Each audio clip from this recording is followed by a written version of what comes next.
नमस्ते फ्रेंड्स। आज है अमावस्या, पितृपक्ष का आज आखिरी दिन है। एक तरीके से सुबह लगभग 4 बजे के आसपास मैं उठ गई थी, नहा धोकर तैयार होकर आ गई हूँ किचन में।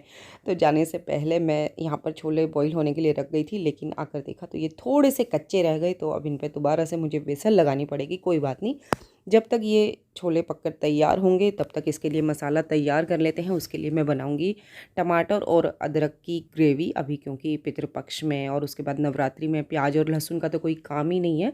लेकिन बिलीव में बहुत टेस्टी सब्ज़ी बन कर के आती है बिना प्याज लहसुन के भी। तो फ़िलहाल मैं ग्रेवी बना रही हूँ। टमाटर और अदरक इसको मैं अच्छे से ग्राइंड कर लूँगी। हरी मिर्च मैं ऊपर से अलग से काट करके डालूँगी। इसके अलावा अब यहाँ पर मैं गोभी काट रही हूँ। रात को मैंने कुछ भी तैयारी करके नहीं रखी, क्योंकि बाकी और कामों में, साफ़ सफाई में मैं बिज़ी हो गई थी। मैं एक एक टुकड़ा बिल्कुल अच्छे से चेक कर करके डाल रही हूँ, कहीं कोई कीड़ा तो नहीं है। वैसे मैं इसमें नमक डाल दूँगी अभी, और थोड़ा सा गर्म पानी डाल के थोड़ी देर के लिए छोड़ दूँगी। और इधर मेरे जो छोले हैं उनमें विसल आनी शुरू हो गई है। तो बस इधर गोभी भी कट गई है। इसमें मैंने डाल दिया थोड़ा सा नमक, और जो पानी मैंने गर्म होने के लिए रखा था वो इसमें डाल दिया है। और इसके साथ ही मैंने जो आलू है उन्हें भी काट लिया, और साथ ही साथ बाकी जो और छोटी छोटी तैयारियां थी वो मेरी चल ही रही थी। अभी आप देखेंगे बाहर बिल्कुल अंधेरा है, क्योंकि आजकल जो थोड़ा सा रोशनी है लेट ही होती है, क्योंकि जैसे जैसे सर्दी आएंगी जो दिन है उसमें टाइमिंग में थोड़ा सा फ़र्क होता जाएगा। और जिन्हें हमने इनवाइट किया हुआ है, मतलब जो पंडित आनी है, वो आएंगे लगभग 8:30 बजे के आसपास। तब तक मुझे सब चीज़ें तैयार करके रखनी है। तो जैसे कि आपको बताया, गोभी भी कट गई है, इधर आलू भी काटने की तैयारी शुरू हो गई है, और उधर जो मेरे छोले हैं वो बॉईल हो ही रहे हैं। और 3 सब्जियां मैं आज बनाऊंगी, वो आप लोगों के साथ आगे शेयर करती रहूँगी किस तरीके से मैं काम करती हूँ। थोड़ी सी किचन छोटी है, मैस ज़्यादा हो जाता है, बट कोई बात नहीं। अच्छा, जो आलू गोभी है उसमें ना मैं प्योरी नहीं डालती टमाटो की, उसमें इस तरीके से चॉप कर लेती हूँ चॉपर में। तो थोड़ी थोड़ी सी जो दरदरी टमाटर और अदरक की फाँक आती है, तो उससे सब्जी है उसका स्वाद कई गुना बढ़ जाता है। इधर मैंने कढ़ाई में ले लिया था तेल, उसमें डाला था जीरा, और साथ में मैंने डाल दिए आलू। थोड़ी देर के लिए इसी तरीके से मैं आलू को पकाऊंगी। इससे क्या होता है, जो हमारी सब्ज़ी है ना वो थोड़ी जल्दी बन जाती है। और जब इस तरीके से जल्दबाजी का काम हो ना, तो इसी तरीके से मैं आलू गोभी की सब्ज़ी बनाती हूँ, या आलू की कोई भी सब्ज़ी बनानी हो। तो अभी फ़िलहाल इस तरीके से मैंने आलू है उनको हल्का सा फ्राई कर लिया। और त्योहार का मेरा सारा खाना जो होता है वो बहुत ही कम तेल और बहुत ही कम मिर्च मसालों में मैं बनाती हूँ। तो अभी बिल्कुल इसमें आलू जैसे ही भुने, थोड़े से हल्की सी ब्राउन सी लेयर आई, मैंने इसके ऊपर डाल दिए हैं अपने हल्दी, नमक, मिर्च और धनिया पाउडर। ये सब चीज़ें डालकर मैंने एक बार और अच्छे से इन्हें चला लिया। और अब इसमें मैं डाल दूंगी गोभी। और आप देखेंगे अभी तक मैंने इसमें जो टमाटर पीस के रखे थे या चॉप करके रखे थे वो नहीं डाले हैं। और ये तरीका मैंने अपनी एक भाभी हैं, कुसुम भाभी, उनसे सीखा था सब्ज़ी बनाने का। और वाकई में बहुत जल्दी सब्ज़ी बनती है जब हम टमाटर थोड़ा सा, या कोई भी खटाई है वो थोड़ा सा लेट डालते हैं सब्ज़ी में। तो अभी फ़िलहाल सारी जो चीज़ें हैं, यानी कि मेरे मसाले और साथ में गोभी और साथ में आलू, इन सब चीज़ों को अच्छे से एक बार मिक्स कर लेंगे, लपेट लेंगे सारे मसालों को हमारे आलू गोभी पे। उसके बाद हम डालेंगे इसमें जो टमाटर और अदरक और हरी मिर्च को मैंने चॉप किया था। अब इसमें बिल्कुल एक बूंद भी एक्स्ट्रा पानी डालने की ज़रूरत नहीं है, क्योंकि टमाटर हमने बाद में डाले हैं, ये अपना पानी है वो छोड़ेंगे। अब इसको बिल्कुल लो हीट पर हम ढक के रख देंगे, और लगभग 10 मिनट के अंदर अंदर हमारी जो सब्ज़ी है वो बिल्कुल अच्छे से बनकर तैयार हो जाएगी। अब हम अपनी दूसरी सब्ज़ी यानी कि छोलों की तरफ बढ़ते हैं। तो कढ़ाई में मैंने वही तेज पत्ता, साबुत लाल मिर्च, जीरा, हींग, ये सब चीज़ें ले ली हैं। और इधर छोले मैंने चेक किया बिल्कुल अच्छे से पक गए थे। तो इसके अलावा जो टमाटर की प्यूरी मैंने बना के रखी थी कढ़ाई में, वो भी डाल दी। प्यूरी तो मैंने टमाटर और अदरक की बनाई थी, लेकिन उसके बाद मैंने हरी मिर्च को ऊपर से बारीक बारीक काट के डाल दिया था। तो अब मैं इसमें वही अपने जो मसाले हैं वो डाल दूंगी, जैसे कि धनिया पाउडर और हल्दी और नमक मैंने छोले उबालते टाइम ही डाल दिया था। थोड़ा सा गरम मसाला भी डाल दिया था, बहुत अच्छी खुशबू और फ्लेवर हो जाता है।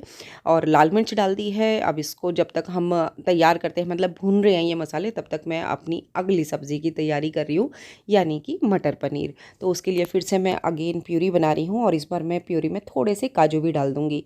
तो फिलहाल ये जो हमारा मसाला था छोले का, ये हमारा बिल्कुल अच्छे से पक गया था, सॉफ्ट हो गई थी सब चीज़ें, अच्छी सी खुशबू आ रही थी। तो जो मैंने छोले बॉईल किए थे वो इसमें डाल दिए। अब इसको लगभग 5-10 मिनट के लिए खुला ही पकाएंगे। अब मैं अपनी जो तीसरी सब्ज़ी है यानी कि मटर पनीर, वो बनाने की तैयारी करती हूँ। उसके लिए कढ़ाई में तेल ले लिया, हींग, जीरा डाल दिया मैंने, साथ ही उसमें डाल दिया तेज पत्ता, साबुत लाल मिर्च, और जो मैंने टमाटो प्यूरी बनाई थी वो मैंने उसमें डाल दी है और सारे मसाले अब डाल दिए धीरे धीरे करके, जो जो बेसिक से मसाले थे, हल्दी, नमक, मिर्च पाउडर जो भी था।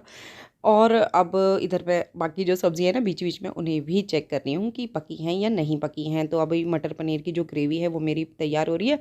तब तक मैंने क्या किया था, अपनी जो पालक है उसको प्यूरी कर लिया ताकि मैं पूरियाँ उसकी बना सकूँ आगे। और इधर जो मेरे मटर पनीर की ग्रेवी है वो तैयार हो गई थी, मतलब पक गई थी। उसमें मैंने डाल दिया मटर और उसको हल्का सा चला लिया। उसके बाद उसमें डाल दिया पनीर, ऊपर से हल्का सा नमक डाला और अब इसको मैं कवर करके रख दूँगी लगभग 5 मिनट के लिए। तो हमारी जो तीनों सब्ज़ियाँ हैं वो हो गई हैं पककर तैयार। तो सब में मैंने डाल दिया थोड़ा-थोड़ा सा गरम मसाला और थोड़ा-थोड़ा सा हरा धनिया काट कर। और अब जैसे कि मैंने बताया किचन है मेरी बहुत छोटी और ऊपर से मुझे अभी बनानी है खीर। खीर वैसे मुझे सुबह बना के रखनी थी क्योंकि धीरे-धीरे जब खीर पकती है ना तो अच्छा स्वाद आता है। लेकिन जब तक मैंने सब्ज़ियाँ बनाने की तैयारी शुरू की तब तक जो दूध है वो आया ही नहीं था घर पर। तो कोई बात नहीं, अभी दूध आ गया है, सब्ज़ियाँ मेरी पक गई हैं। अब इन सब्ज़ियों को बाहर मैं शिफ्ट कर दूँगी, ट्रांसफ़र कर दूँगी और यहाँ पर अच्छे से साफ़-सफ़ाई करूँगी क्योंकि टमाटर, अमचूर, खटाई वग़ैरह सब चीज़ों के छींटे यहाँ पर पड़े हुए हैं। तो ये इस तरीके से मेरी जो तीनों सब्ज़ियाँ हैं वो लग रही हैं, बहुत अच्छी खुशबू आ रही है और खाने के बाद बिल्कुल भी पता नहीं चलेगा कि इसमें बिल्कुल प्याज और लहसुन का इस्तेमाल नहीं हुआ है। तो इधर चलिए वापस चलते हैं किचन में, थोड़ी-सी साफ़-सफ़ाई करके अब अपनी जो मेरे को बनानी है खीर और हलवा सूजी का, उसकी तैयारी करते हैं। तो बस किचन अच्छे से साफ़ करने के बाद उसके बाद मैंने एक पैन में ले लिया 1 लीटर दूध और मैंने ना चावल जो थे वाइट राइस जो होते हैं वो मैंने पहले से भिगो के रख दिए थे पानी में।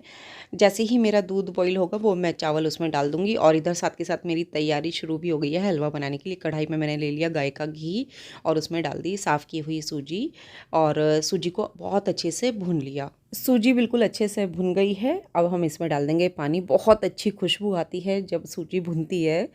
और बस अब पानी डाल के साथ इसमें मैं कुछ और चीज़ें जैसे कि ड्राई फ्रूट्स और काजू बादाम मैंने बस डाले थे, किशमिश नहीं डालती मैं, बच्चे खाते नहीं हैं खुश होके।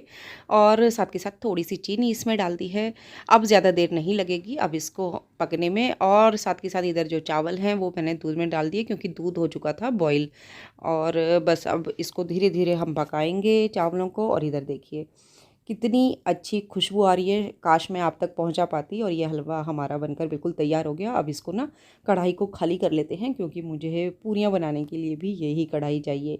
तो फिलहाल एक अलग बर्तन में मैंने इसे खाली कर लिया और इसको भी बाहर ही ट्रांसफ़र कर दिया। खैर खीर तो हमारी धीरे धीरे पकती रहेगी, तब तक हम अपना जो पूरियों का आटा तैयार कर लेते हैं। और पालक की प्यूरी मैंने पहले से बना करके रखी थी। आटे में बस थोड़ा-सा मैंने नमक डाला है और कुछ भी नहीं डाला। और साथ में ये जो पालक की प्यूरी थी इसकी हेल्प से मैंने टाइट सा डो तैयार कर लिया, मतलब बहुत ज़्यादा टाइट भी नहीं है, पूरियों के लिए जैसा चाहिए।